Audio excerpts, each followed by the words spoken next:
These are one of the greatest basketball shoes Nike has ever made.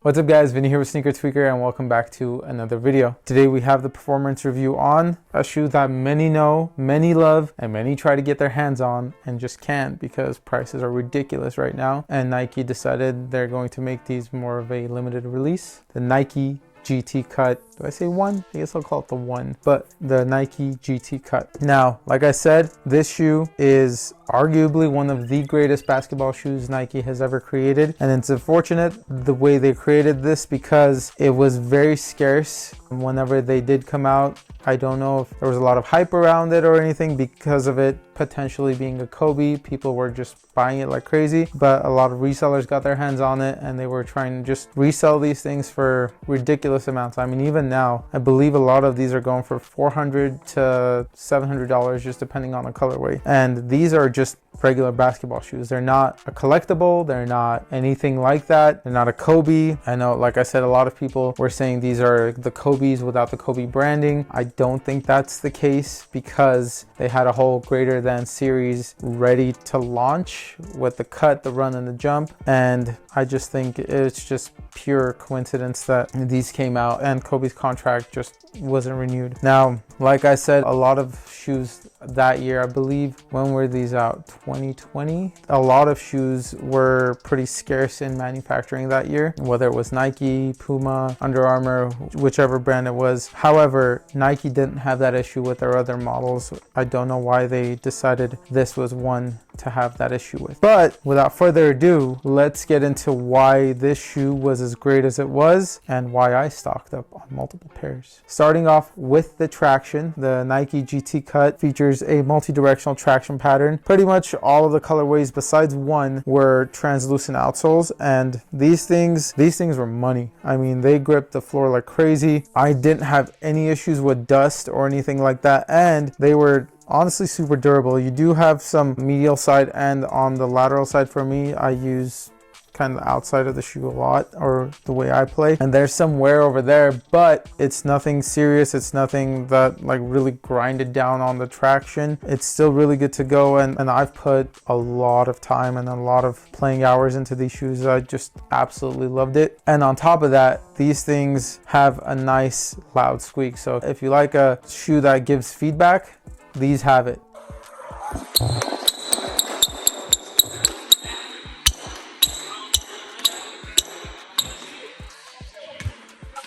Traction, like I said, was money. The rubber, it feels pretty damn durable still. It's pretty thick rubber and it's multi-directional all the way around. Like I said, I've only played in these indoors, but there is somewhere not enough for me to be like, oh, that's ridiculous, like that shouldn't take these outdoors or anything like that, because like I said, I put in a lot of time indoors, a lot of time. So it's only given that there should be somewhere on there. Traction on these, amazing. I never had a problem with it, not even on the dirtiest courts to the cleanest courts. If you're looking for something that's got amazing traction, these are it. As for cushion, the cushion is pretty much three-part. You do have a heel zoom unit in the shoe. On top of that, you have a full-length zoom strobo unit. And if that wasn't enough, you have a full-length drop-in React midsole. The React drop-in midsole is pretty nice. The cushion in general is super nice, especially, like I said, if you're playing indoors. It is a pretty low to the ground cushion, so you do get a good amount of court feel, but you do also get great impact protection. So as far as just protect your knees, your legs, these have got you covered. You have all aspects of that in here. You have a nice responsive bounty cushion. You do have some plushness as well because of that drop-in midsole, and then you do also have great court feel. So this shoe is essentially created for cutters, those people that essentially play wing positions, guard positions, attack the basket.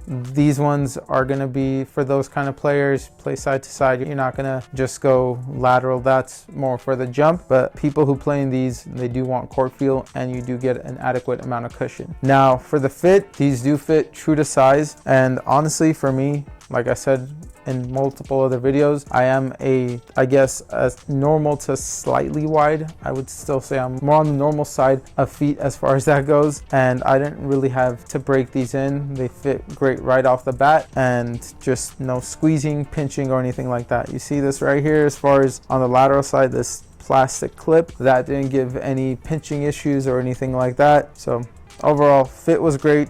It felt great right off the bat, and yeah, awesome. As far as support and materials, this shoe was more than supportive enough. The materials were honestly great materials for what they were meant to do. They did. You have a nice beefy heel counter right here. It goes more from like foam to a plastic one. The traction goes all the way pretty much up on the heel and kind of acts like a heel counter as well. And then you have a neoprene upper as far as the toe box, and then also the tongue. You do also pretty much the rest of this is mesh, and it's pretty supportive but also pretty lightweight and pretty breathable. The laces go through the tongue as well in order to help that thing stay in place. You're like me and you do have those detached tongues. They do tend to move around a lot, so having the laces just feed through this and just help keep it in place is super nice. So just for support, breathability, and everything, these were great. I honestly don't have really any bad things to say about this shoe. I guess the one thing, if I was being really nitpicky, is that there's no actual shank plate. So for torsional support,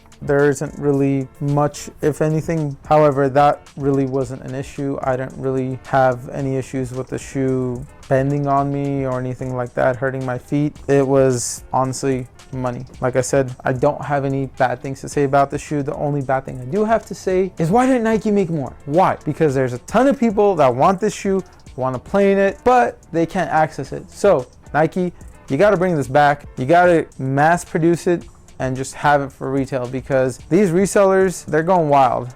They not only get these shoes that are collectors or like Kobe's and stuff like that, they're getting damn basketball shoes. Like, these are just basketball shoes. They're not anything spectacular. People just want to hoop in them. So if you can mass produce them again, that would be great, and just make more and more colorways, because this by far is one of the best basketball, not just team basketball shoes, but one of the best basketball shoes you guys have created. And it's a shame that they weren't as accessible as they should have been. So if you can bring them back, that would be great. Now, as far as pricing and weight, these weigh in with the drop in midsole at about 14.8 ounces, and they did, I believe, retail for about $170. So retail, it was $170, and then weight 14.8 ounces. They do also come in this pretty generic GT or greater than box. This is the box that all of their greater than shoes come in. The only thing that changes is this logo right here. So depending on whether it's the jump, the run, the cut, or I guess, sorry, no run,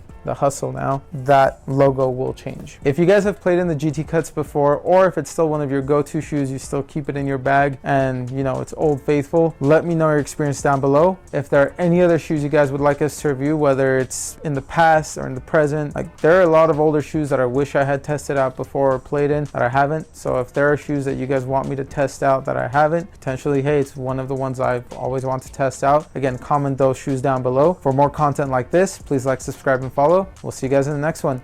Peace.